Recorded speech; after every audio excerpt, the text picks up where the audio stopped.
안녕하세요. 오늘 그 낸 복습 테스트 13개는 달달달 외우셔야 돼요. 그냥 두 문자 해가지고 달달 외우시면 될 것 같고, 그 다음에 몇 가지 이제 질문을 저한테 하신 게 있는데, 암기 제가 이제 강조했는데요. 연기가 끝날 때까지 암기 목표 수준, 암기 목표 수준은 100%죠, 언제나. 요거 100, 이걸 달달달 외우시면 돼요. 요거 달달달 외우시면 70점대 무조건 맞아요. 70점 이하로 떨어질 수가 없어요. 그리고 이게 이제 말로 하는 수학이거든요. 우리가 그 수학 문제집 풀 때 선생님한테 수학에 대한 어떤 2차 방정식 문제 풀이에 대해서 수업을 들었어요. 그리고 듣고 나서 그렇게 푸나 보다 라고 이제 이해를 했어요. 그러고 나서 풀려고 그러면 안 풀리죠. 안 풀리는 이유는 공식을 안 외워서 그래요.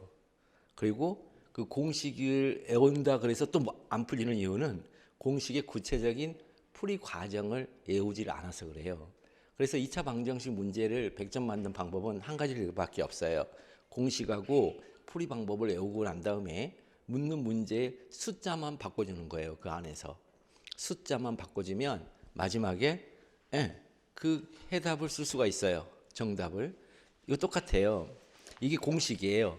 여기 공식이고, 그 다음에 그 안에 문제 로마자 1번 문제의 소재, 로마자 2번 뭐뭐인지 여부, 로마자 3번 설문 해결. 이 가장 심플한 건데 이게 3단 논법인데요. 요거 이 풀이 방법도 암기를 하셔야 돼요. 이거 전체적으로. 그리고 나서 시험 문제가 나오면 그 문제 위에 있는 그 값 A라고 돼 있으면 값을 A로 바꿔주고, 그 다음에 영업정지 처분인데 면허 취소, 그럼 그걸로 바꿔주기만 하면 돼요. 말만 바꿔주면 되는 거예요. 그러면 마지막에 정답을 쓰는 거예요. 이거 똑같아요. 그래서 저는 항상 법학, 특히 행정법, 말로 하는 수학이라고 하는 이유가 공식을 외우고 풀이법을 외워서 정답을 빼내는 것처럼 여러분들도 이 책 자체를 외우셔야 돼요. 공식과 풀이법으로. 그리고 거기에 있는 그 문구들을 구체적인 사례 문구들만 바꿔주면 된단 말이에요. 그래서 연기하고 일기 교재가 다른데, 연기 때 사용한 이 교재는 일기 때 어떤 방식으로 활용하느냐?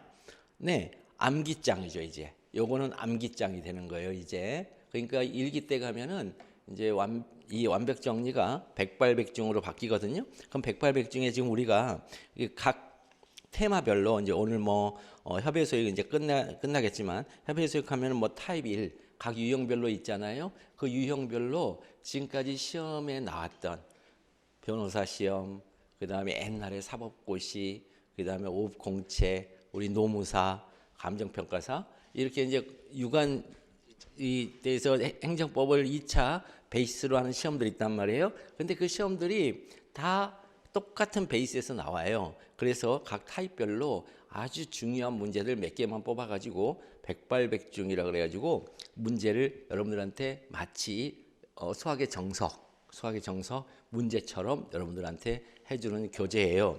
그렇다면 그 교재의 순서도 여기에 타입별로 사례를 배열을 할 것이기 때문에 당연히 이거 공식과 풀이법으로 익힌 다음에 그거 그대로 오른쪽에 가가지고 일기 때 그 표현들만 어떻게 바뀌는지를 여러분들이 확인하면 된다는 거죠. 그래서 이거는 암기장이에요. 암기장. 그 다음에 이제 법전의 활용도는, 법전은 무조건 문제의 소재에서 보고 베끼는 문제예요. 법전은 무조건 문제의 소재에서 보고 베끼는 거예요. 특히 행정심판법, 행정소송법 두 개는 여러분들 비치법전의 그 두 개는 보고 베끼는 데다, 문제의 소재에서 보고 베끼는 거다. 그 활용이에요. 보고 베낄 때는 똑같이 보고 베끼세요. 여러분들이 그거를 축약해서 쓰는 거 아니에요. 그 의미를 이렇게 압축해서 짧게 쓰는 거 아니에요. 그 다음에 일기 수업은 어떤 방식으로 진행이 되냐면, 일기하고 이기는 그 백발백중 문제에서 반 할 거예요. 반을 전범위의 반을 2분의 1을 일기 때 하고, 이기 때 가면 또 나머지 반을 할 거예요. 그렇게 이제 진행을 할 겁니다.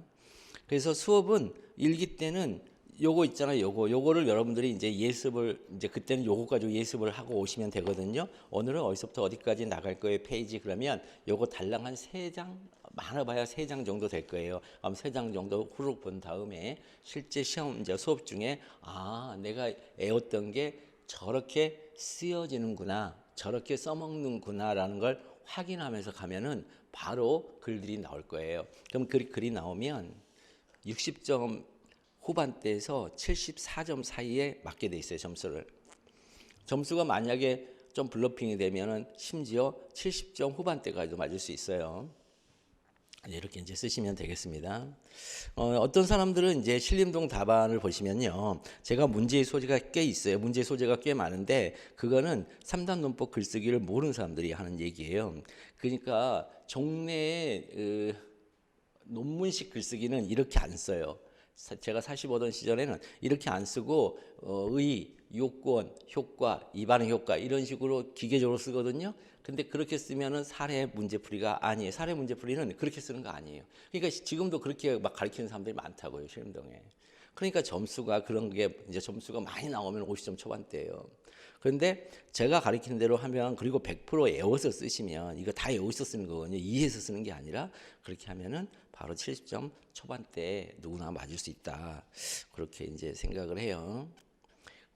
그 다음에 이제 강의가 진행되는 과정에서 궁금한 게 많잖아요. 근데 궁금한 게 대부분의 사람들이 자기 검열이라는 게 작동을 해요. 어떤 거냐면 이런 것까지 내가 모르면 내가 좀 쪽팔린데 내가 좀 창피한데 이런 거. 그런데 그렇게 생각하는 질문이 치명적인 질문이에요. 본인한텐. 그 부분이 해소가 안 되면 조금 더 수준 높은 언어들과 말들이 오면은 이해를 못하게 돼 있어요. 그래서 본인 생각에 이런 것까지 내가 물어보면 쪽팔리다라는 그런 물음들이 진짜로 치명적이고 진짜로 본인이 합격하는데 직결되는 질문이에요. 그게 진짜 사소한 질문이라도. 근데 남이 보기에는 사소할 수 있어요. 그리고 어떤 사람은 뭐 쟤는 저런 거까지 질문해? 라는 그런 뒷말이 있을 수도 있는데 문제는 그 본인한테는 그게 해소가 안 되면 합격을 못 해요. 그게 해소가 안 되면 이 글들 자체가 이해가 안 되는 거예요. 그래서 그런 질문들을 올릴 수 있도록 무슨 카페를 하나 만들고 있대요. 그걸 지금 이제 거의 만들어가고 있으니까 그거 조금 있다가 이제 그 만들어지면 학원 측에서 여러분들한테 그쪽에 그 질문을 던지라고 올리라고 할 거니까 아무리 사소한 거라도 올리세요. 말이 이해가 안 되거나 아무리 사소한 거라도 올리시면 돼요. 그래야 팍팍팍팍 이 점수들이 이렇게 점핑을 해요. 그런 것 때문에 자 그렇게 하시면 되겠습니다. 이게 이제 약간의 이제 Q&A에 대한 그 추상적인 건데요. 이제 막상 이제 강의가 진행이 되면 어떤 얘기인지 구체적으로 그때 그래서 그런 얘기를 했었구나라는 걸 아시게 될 거예요.